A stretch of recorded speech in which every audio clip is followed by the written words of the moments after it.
안녕하세요, 여러분. 오늘은 우울증 전 단계와 증상들, 극복 방법 등을 이야기해 보려 합니다. 요즘 이런 생각이 자주 드시지 않나요?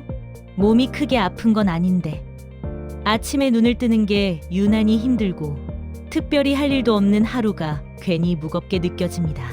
예전에는 즐겁던 일들이 이제는 별 감흥 없이 지나간다. 이런 감정들 말입니다. 혹시 이 이야기가 남의 이야기처럼 들리지 않으신가요? 그렇다면 오늘 이 영상 끝까지 보아주세요. 지금 느끼고 있는 이 감정은 결코 이상한 것이 아니며 혼자만 겪는 문제가 아닙니다. 많은 시니어 분들이 스스로를 이렇게 평가하곤 합니다. 나는 아직 버틸만해. 이 정도는 누구나 겪는 거야 하지요. 가끔은 또 더 힘든 사람도 많은데 내가 유난 떠는 건 아닐까? 이런 생각이 들 때도 있지요. 하지만 마음의 문제는 참고 견딘다고 해서 해결되지는 않습니다. 오히려 오래 눌러둘수록 이유 없이 더 깊어질 수 있습니다. 오늘 우리가 이야기할 것은 우울증이라는 단어를 쉽게 붙이자는 것이 아닙니다. 병명을 이야기하기 전에 우선 마음의 체력, 즉 마음의 근력이 떨어졌을 때 나타나는 자연스러운 신호들을 살펴보려고 합니다. 시니어 시기에 찾아오는 우울감에는 몇 가지 이유가 있습니다. 첫 번째는 삶의 역할 변화입니다. 평생 가족을 책임지고 사회에서 역할을 해오던 분들이 은퇴 이후 갑자기 해야 할 일이 사라지면서 자신이 존재하는 가치가 흐릿해진다고 느끼는 경우가 많습니다. 아무도 나를 필요로 하지 않는 것 같아라는 감정은 생각보다 마음을 깊게 흔듭니다. 두 번째 이유는 사람들과의 대화가 급격히 줄어드는 점입니다. 예전에는 출근만 해도 약속이 없어도 자연스럽게 사람들을 만났지만 지금은 의식적으로 노력하지 않으면 하루 종일 대화를 한마디도 하지 않는 날이 생길 수 있습니다. 말수가 줄어들면 생각은 안으로 쌓이게 되고 그 압은 점점 무거워집니다. 세 번째는 신체의 변화입니다.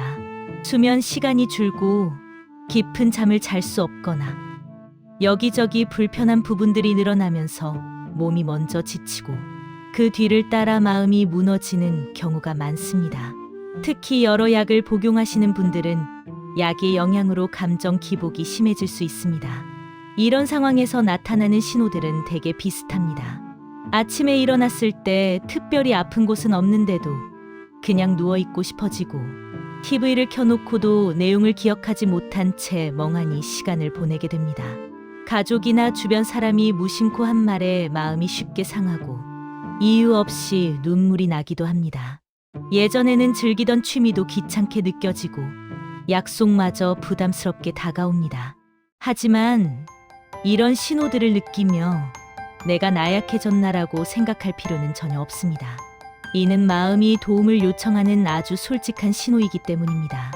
그렇다면 마음 근력을 어떻게 회복할 수 있을까요? 거창한 변화는 필요 없습니다.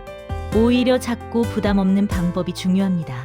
첫 번째는 하루 10분 감정을 풀어주는 시간입니다.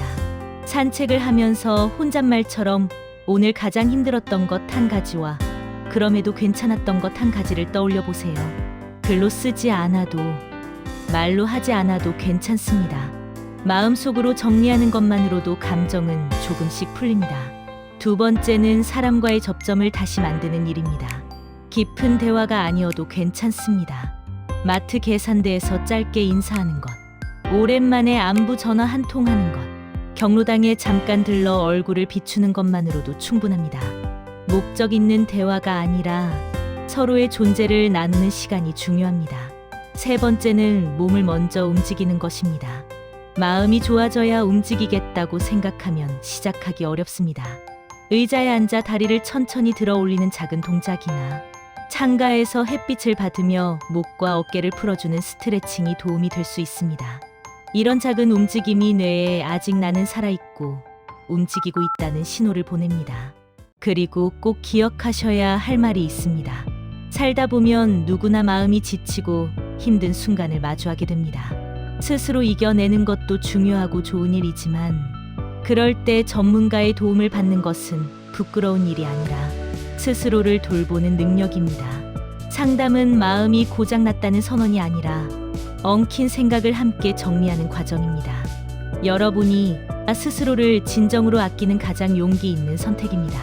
전문가들은 수많은 경험과 깊이 있는 지식을 바탕으로 우리가 처한 상황을 누구보다 객관적으로 바라봐 줍니다.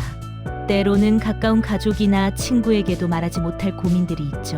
상담실이라는 안전한 공간에서 비밀을 보장받으며 내 감정을 솔직하게 털어놓는 것만으로도 마음의 짐은 훨씬 가벼워집니다. 나만을 위한 맞춤형 치료를 통해 구체적인 문제 해결 방법을 여러 각도로 연습하다 보면 어느새 스스로를 더 깊이 이해하게 되고 다시 일어설 수 있는 회복 탄력성도 기를 수 있습니다. 무엇보다 중요한 건 당신은 결코 혼자가 아니라는 사실입니다. 마지막으로 마음의 안정을 찾는데 도움되는 먹거리가 있습니다. 천연 진정제라고 불리는 대추차는 초조하고 불안한 마음을 차분하게 가라앉히는데 아주 효과적입니다. 또한 행복 호르몬인 세로토닌 합성을 돕는 우유나 견과류를 챙겨 드시는 것도 마음 건강을 지키는 훌륭한 처방전이 될 수 있습니다. 몸과 마음은 하나라고 했던가요? 몸이 아파서 병원에 가는 것과 마음이 아파서 병원에 가는 것은 별로 다를 것이 없습니다. 지금 마음이 조금 힘드시다면 주저하지 말고 전문가의 손을 잡으세요. 감기가 걸렸다면 독감이 오기 전에 미리 병원에 가듯이 말입니다. 오늘은 여기까지입니다. 정보가 도움되셨다면 구독과 좋아요 부탁드립니다. 귀댁에 늘 행복과 건강이 가득하시길 진심으로 기원합니다. 시청해 주셔서 감사합니다. 여기는 건강정보 채널 우리 몸이 소리입니다.